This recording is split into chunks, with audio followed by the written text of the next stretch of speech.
Okay, good morning, everyone. Again, this is Ryan Hayes. I'm the Product Development Manager at Engage One-to-One. I'm joined by Jennifer McDonald, our Director of Community and Client Engagement, and we have a special guest today, Michael Chin, who is the Vice President of Marketing for SocialFlow. Today's session is going to be focused entirely on SocialFlow. As you may have already been alerted, we are proud to be able to, and very pleased to be able to offer a special offer for all of our Engage One-to-One clients that will be 3 months of free access to SocialFlow for one of your Twitter accounts. There is no limit to it for this one attached Twitter account. You'll be able to use it as often as you want, and we do encourage you to optimize all of the tweets that you send out through Engage One-to-One. So Michael is going to be talking about how SocialFlow works, but I want to make sure that all of you understand that we're happy to be able to offer this to you. We want you to make use of it and to measure the effectiveness of it. We've already been benchmarking the current use of Twitter, so we're tracking how often you're getting retweeted and how your follows are being affected by your Twitter posts. And we'll be able to benchmark all of that throughout your trial so that at the end we'll be able to provide you a report so you can see real hard numbers, real hard data of how using SocialFlow has benefited your outreach. So again, this will be a 3-month free trial which will start May 1st and run through July 31st. I'm going to let Michael talk, and then I will show you how to turn on SocialFlow in your account and how to actually use it and engage. And you can always reach out to our client experience team, and they'll be happy to answer any questions and help you walk through. So I am going to go ahead and turn it over to Michael Chin. I'm very pleased to have Michael joining us here. Michael is the Vice President of Marketing for SocialFlow, and he's going to go ahead and walk us through what SocialFlow can provide, how it actually works to optimize your posts. So Michael, without further ado, the floor is yours. Great. Thanks very much, Ryan. Let me just make sure that everybody can you see my screen? Yeah, it looks great. We can hear you all too. Thank you. Okay, terrific. Thanks. So thanks, everybody, for being on the call, and thank you, Ryan and Jenny, over at Engage One-to-One. They've been great partners and been terrific to work with, so we're very excited to be offering you optimized publishing for your Twitter accounts through the Engage One-to-One platform, which is really terrific. So thanks very much, you guys. So my name is Michael Chin. I head up marketing and business development over at SocialFlow. I'll start with a little bit of background about the company, and then talk to you a little bit about what we do and kind of the way that we see the world, because it's pretty significant, right? The world of social and what it means for brands and marketers and any of you that are trying to get value out of the people that you're cultivating on Twitter. That sort of equation, that opportunity is changing pretty rapidly. So I'll talk a little bit about how we see the world and how we think the approach of optimizing your content to Twitter is the right one, and will help you get the sort of results that you want. So a little bit of background about SocialFlow. Been around for a little over 3 years. We're based in New York City, at the very core of the company, where what we like to consider ourselves as a science and data company. The existence of this company is to analyze a whole bunch of real-time data off of the social graph, and to help our customers extract as much value out of that as possible. Because your jobs as social media managers, as marketers, is to obviously cultivate these audiences and followers or fans. But your real job is not only to push people together, right? Because that's who you for the taking, But, what can you get out of it? It's a little harsh to say, that the challenge or the opportunity is to extract value from your audiences. But in reality, that's really what marketing on social is about. Right? And each one of you as social media managers or marketers are really tasked with that. So we've developed a number of products and a number of technologies that enable us to do that. It's sort of based roughly on this concept of, how are we helping you in the value attention on the social platform. And I'll talk about that in a minute. So that's what we do. We have a product out called Optimized Publisher, which has been integrated into Engage One-to-One. That enables you to do a couple of things. The main thing is we score and publish your content based on real-time attention and receptivity. My apologies on this slide. The offering that we have available to you guys through Engage One-to-One is publishing on Twitter. We've recently launched Facebook, which I'm sure we can talk about at a later date.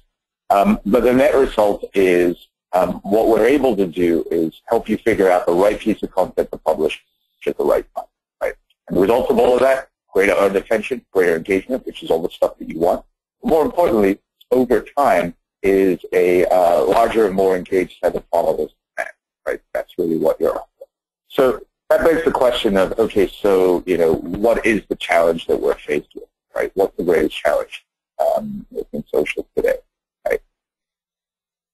This is a visualization of all the conversations within an hour period for one of our customers. We did this about 6 months ago for Al Jazeera's English Twitter account, right? It's just pretty representative of virtually any Twitter account. But as you can see, there are millions of conversations that are happening all at once, right? It's a real mess. It's a real mess. And the key thing here is that what we find is attention has become the big bottleneck out there. Right? So imagine trying to engage your audience in a conversation when they're faced with all of this stuff going on, right? What do you talk about? What could you possibly talk about, and when could you talk about it, right? That becomes a part of the challenge. The big part of that is how will we be heard? Attention in our world means a lot more than likes and followers. Attention really equals engagement and trust. And more importantly, it's what leads to an action.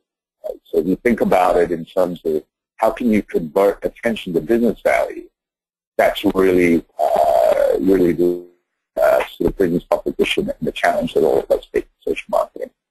A customer of ours, Shiv Singh over at Pepsi here at Digital, said this, in a way that I think really clearly gets to the point. Right? His real competitor these days is no longer Coca-Cola. Right?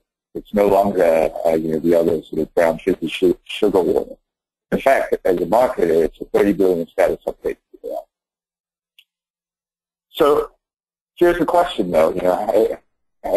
And here's the problem. It's actually pretty difficult to get it right. If you think about it from the perspective of when you get it wrong, the penalties are actually pretty high.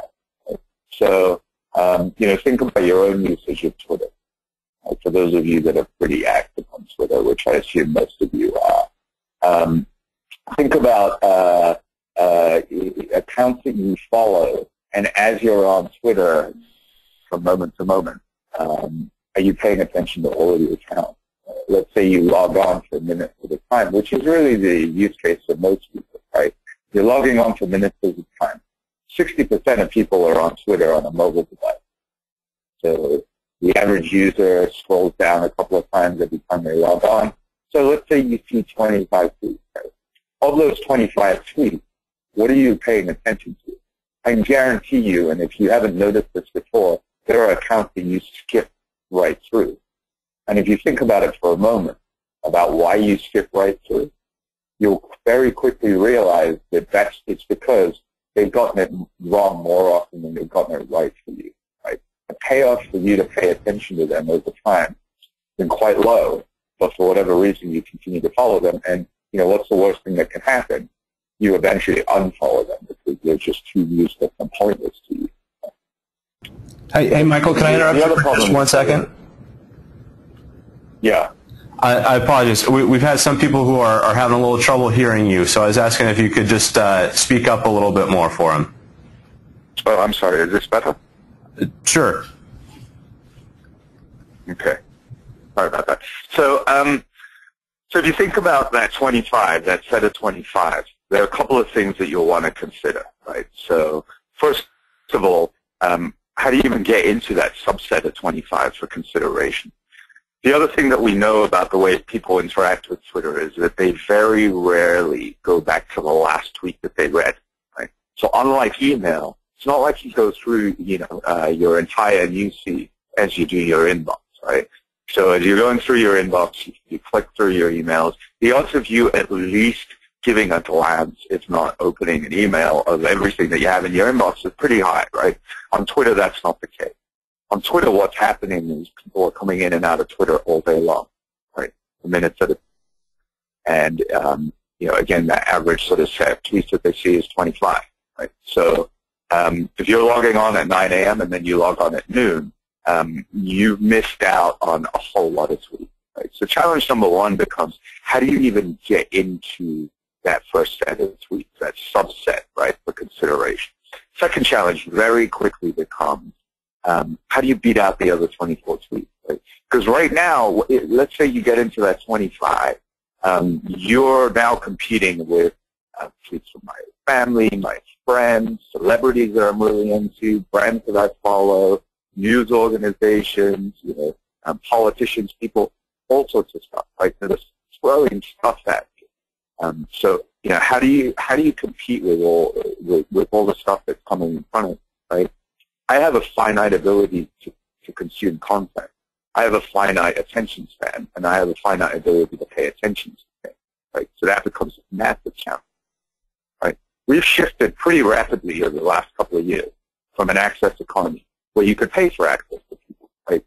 You had several media channels that were controlled by large media companies or small media companies, and in order to access an audience in the building or audience, you would pay for that.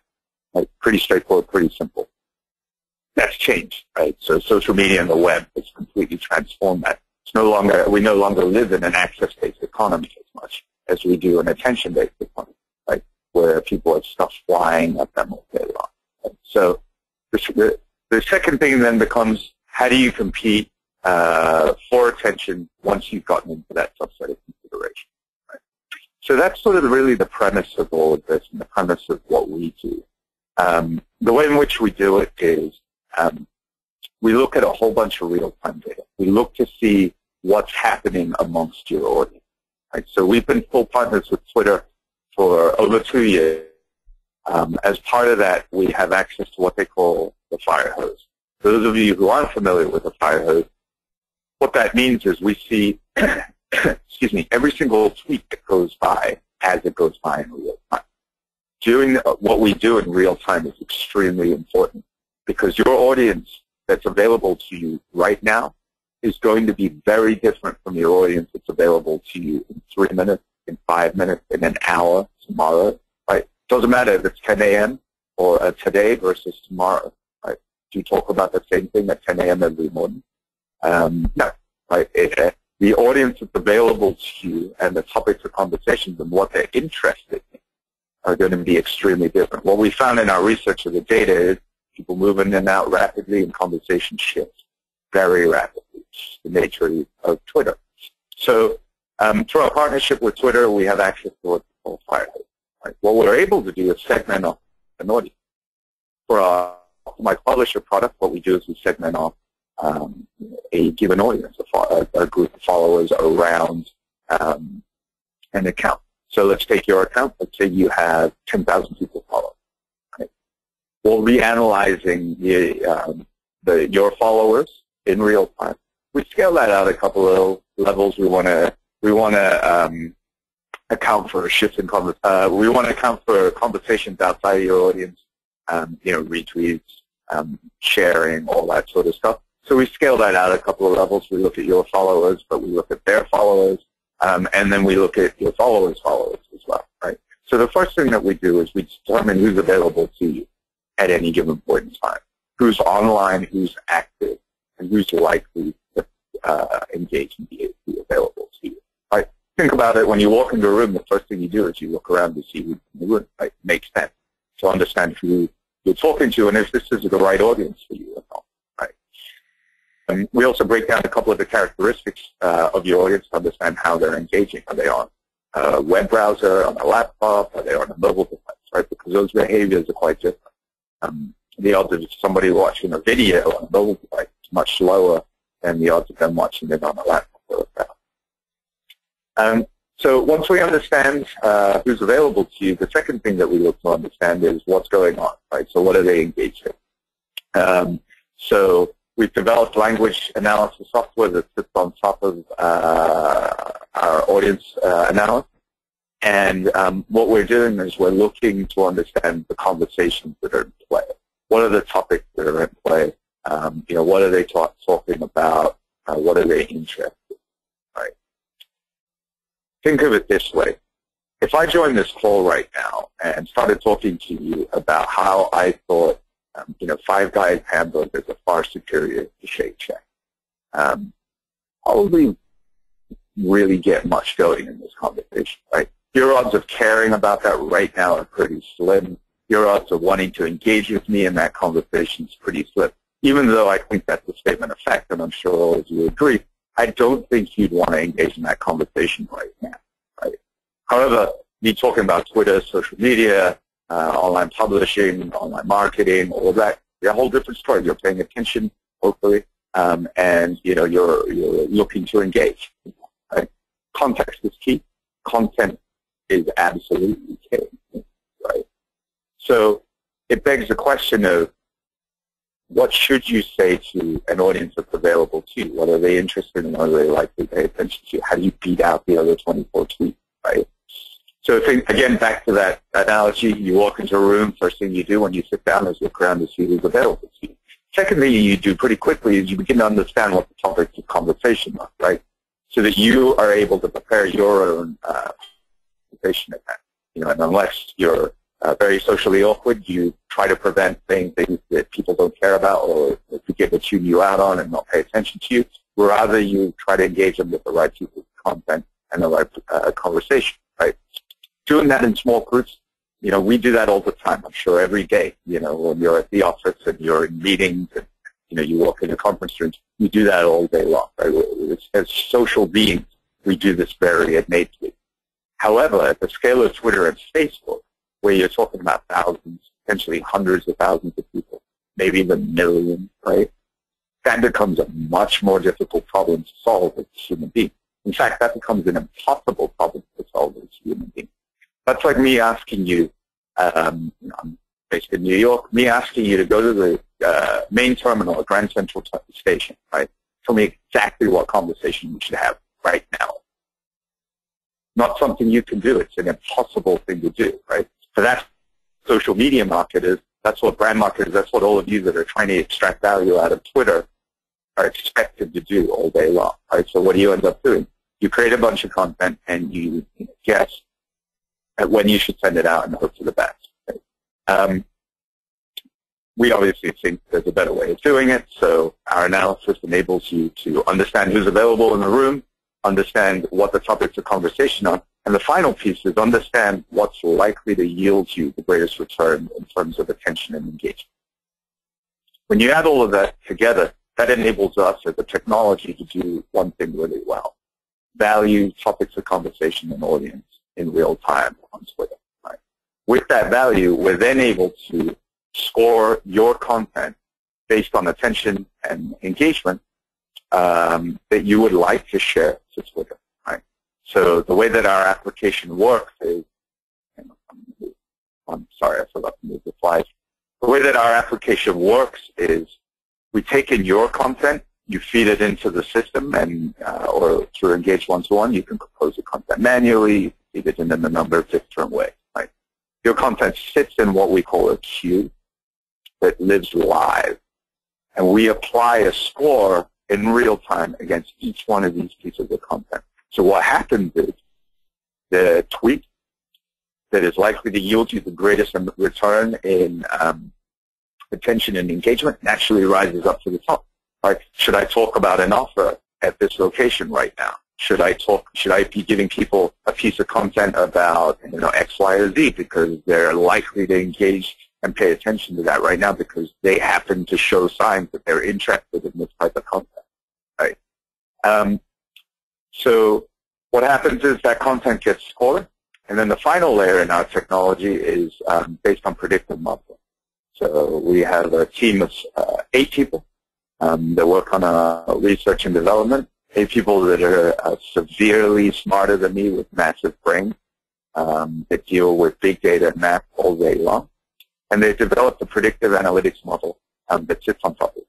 Because we know the value of conversation amongst your audience, the value of topics amongst your audience at any given point in time, we're able to see what the norm consumption of any topic or industry is. Right? So what we look for are any deviation to that norm. So is that curve going to be steeper? Is that peak going to be higher? Right? So that triggers off a couple of different things. Our algorithms and within our software.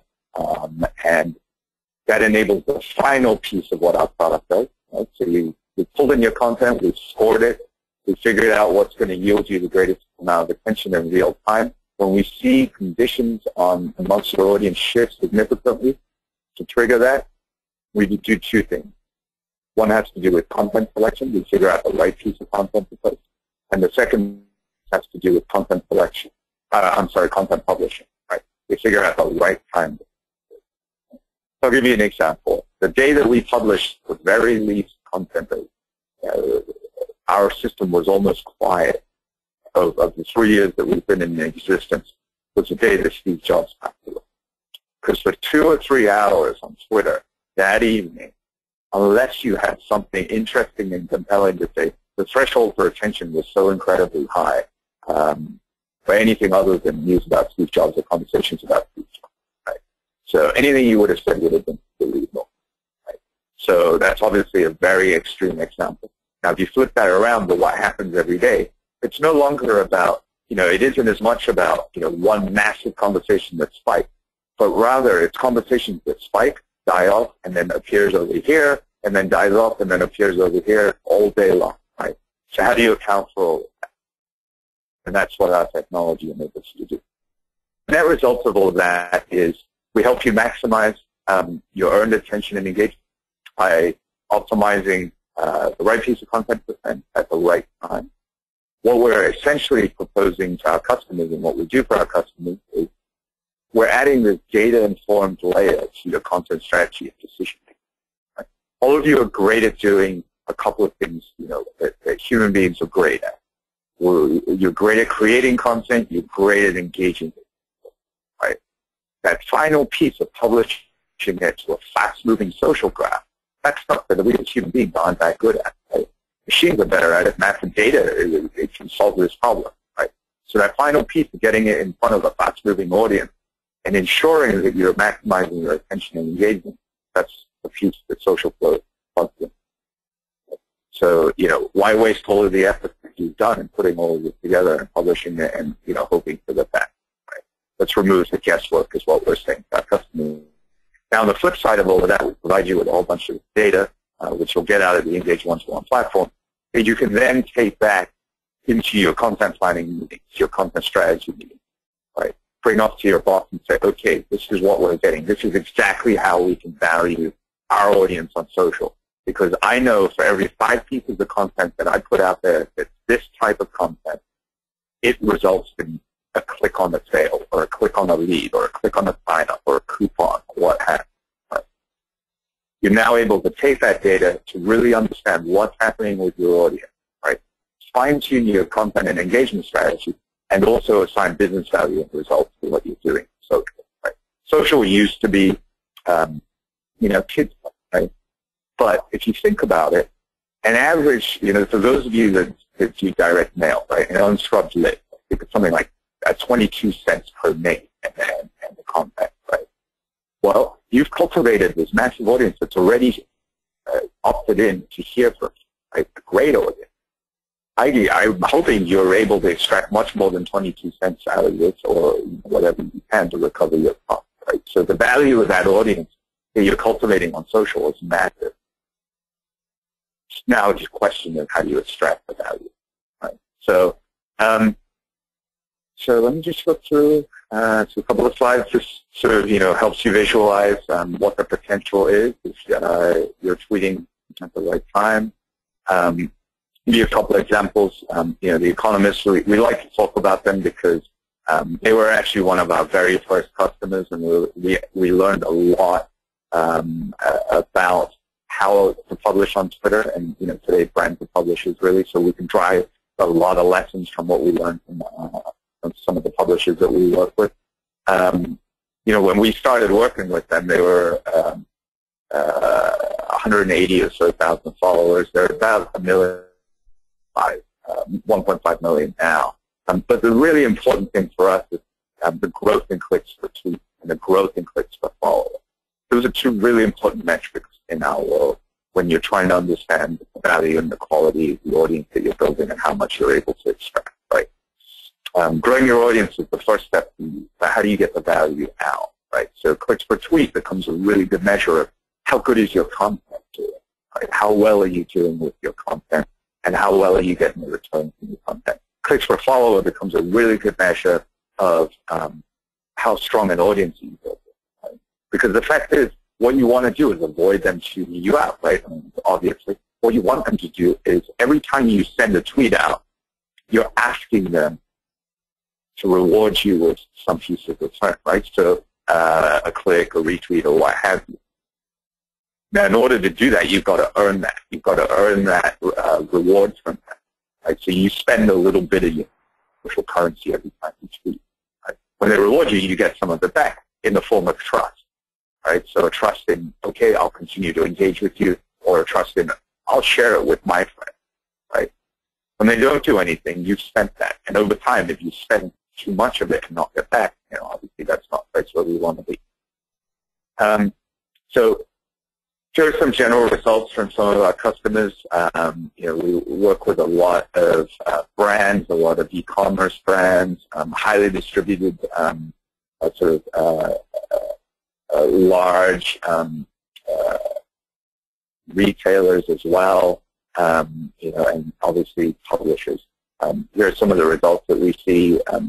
These are, I would say, fairly typical in some respects.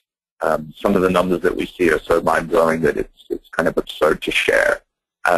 With some of our smaller clients where we've got smaller accounts, what we see on average is over a period of the first 6 months, an increase in clicks per tweet of 40 to 60%, and an increase in clicks per follower of 15 to 30%.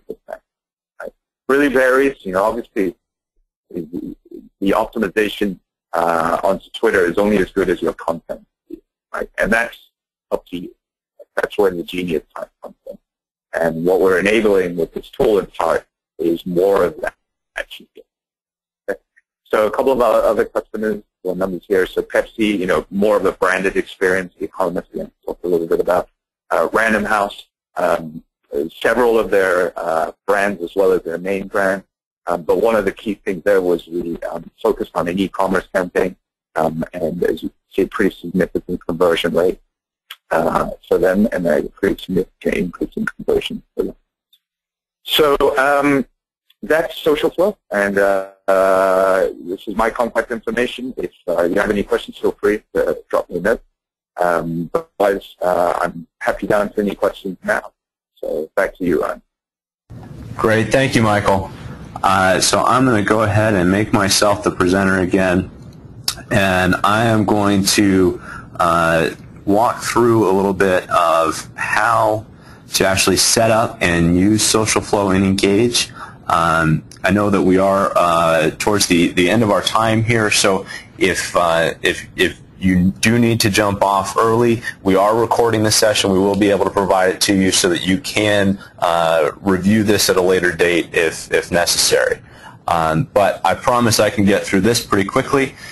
So to actually turn on SocialFlow for your account, what you're going to do, someone who is an admin on the account will need to go back to the Account tab. Then they'll go to the Library tab. And then only people who are admins on the account will see Account Apps listed in the library. So if we click on Account Apps, you'll see SocialFlow as one of the apps there. So if you hover over it, it's going to give you a little bit of information about it. Like I said, right now, starting May 1, we will be offering a complimentary 3-month trial to SocialFlow. So the billing part does not apply, but you will click the button to add SocialFlow, review the terms, and click Agree. And that will turn on, enable SocialFlow for your account. Now, if this is the first time you've enabled SocialFlow, it won't automatically be turned on for all the users on your account. So as the admin, you'll need to click on the admin panel, and then under apps, you'll see that you now have SocialFlow. For a new account, you won't have any buttons checked, any boxes checked here. You'll want to check the boxes for the people that you do want to enable this for. So you just go down the list and check the box for the ones that you want to have access to SocialFlow, and they will immediately have it available to them. Now, as a user, when I've had SocialFlow turned on for me, I'll need to go back into the library, and then I'll scroll down to the area that is called My Apps. If I don't have SocialFlow turned on for our account, I won't even see the option here. But once it's turned on, I'll see the SocialFlow option there. I'll click on the View icon to pull up the SocialFlow settings window. And then I'll actually have to connect a Twitter account. So if I didn't have one connected here, I would click to add a new account, and I'd be able to, I'd have to actually authorize it. So if I go ahead and remove this,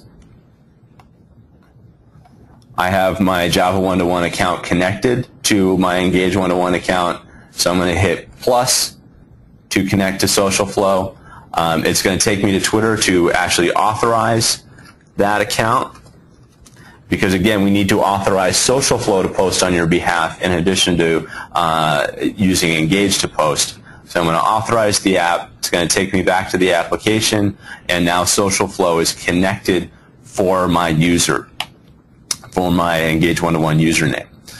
So now to actually use SocialFlow, I'll have the option every time I speak through Twitter. So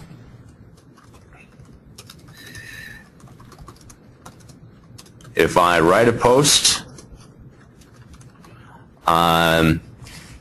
when I select Twitter, if I have SocialFlow connected, I'll automatically see the resonance predictor down at the in the lower right-hand side of my post. This will tell me how resonant my tweet is currently with Twitter. So I've got a resonance score of 5 right now. If I change this and maybe I write something about the NFL draft, then maybe I'll get a little more resonance with the world out there. Unfortunately, not so much. But that's all part of the benefit of having SocialFlow. Because if I was just to write this right now and just send it out, obviously it's not going to resonate very well with my followers and with Twitter as a whole. But by using SocialFlow to optimize my tweet, I'm able to allow their algorithms to decide what the best time is for that post to actually be sent out. So there's a couple of different things that come into play when you're actually scheduling for SocialFlow. You can say to submit it to SocialFlow right now and have them optimize it as it comes in, or I can schedule it for a later date. So if I have something that I've got a special announcement coming up next Wednesday, for example, I can set my schedule for next Wednesday, and it won't actually be released to SocialFlow for optimization until that date and time. When that happens, it will go to SocialFlow, and then I can choose how quickly the post needs to be sent out. So if I have a deadline on it, if it's a one-day only event, then I'm going to schedule it for that day, and I'm going to say that it has to go within the day. If it's something that has a little more flexibility, like a week, I can choose that. If it's something that really is just whenever, I can choose a custom time frame and say just, whenever within the next month, find the best time and send this out to my Twitter connection. So these are all the sort of things that you can use to optimize your posts. So if I go ahead and click now, and I'll say that it just has to go out by the end of next month, and click submit. That's going to be sent through to SocialFlow and will be added to my queue there. Now, if you have something that's actually been sent through to SocialFlow, if you look at your planner, any of the posts that have been sent to SocialFlow, you'll see that they are scheduled for SocialFlow. And if we look at optimizing, we can see what the resonance is. This has not come back yet, but you'll see what the resonance is and when it's ready to go out. I have some put in there on hold just to show you what it looks like when you've got some in the queue. And you can check this at any point. So if you've got a whole bunch of posts that have been sent through to SocialFlow and added to your queue, you can see real time which ones are being queued up to go out through your Twitter account. So all in all, it's a very seamless integration. All that's involved is just clicking that box when you go to submit a tweet.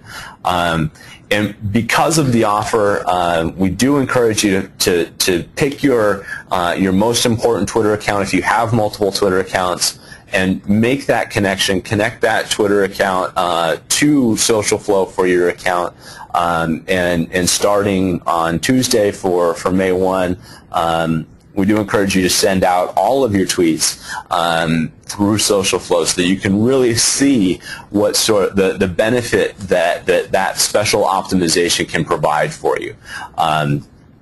So again, we will be monitoring and benchmarking your tweet performance before beginning with SocialFlow, and then monitoring it through your use of SocialFlow, and providing you a report at the end of the 3-month period where you can see exactly how much of an impact that has had on your activity. So again, the trial is going to be starting May 1 to run through July 31st. This is open to all Engage one-to-one clients for one Twitter account. Other than that, there are no other limitations to it. You can use it as often as you want. We do encourage you to send it for all of your posts. If you do have any questions about setting up or have any difficulty setting it up, do encourage you to connect with your client experience representative, and they'll be happy to help you walk through it. Again, this video will be, we have been recording this. We will provide this video to everyone at the end of the session here. So probably later today you'll get an email from us with the video in it. And if you have any questions, let us know. Again, as we continue to do these webinars on an ongoing basis, we do, if you do have other questions or suggestions, things that you'd like to see us cover, please do let us know. Let us know how things have worked out for you. Tweet us at Engage One-to-One. Contact us either through our client experience team, or you can contact Jenny, who will be happy to answer any questions or route your question accordingly. And I want to thank Michael again for taking the time to join us today and explain so thoroughly how SocialFlow works and the concepts behind it. Michael, thank you again for joining us. If you have any last words, it's all yours. No, thanks very much, Ryan. Really appreciate it, and look forward to working with everybody. Great. Thank you all so much for being here, and we hope to hear from you and hope to hear how well SocialFlow works out for you. Thank you.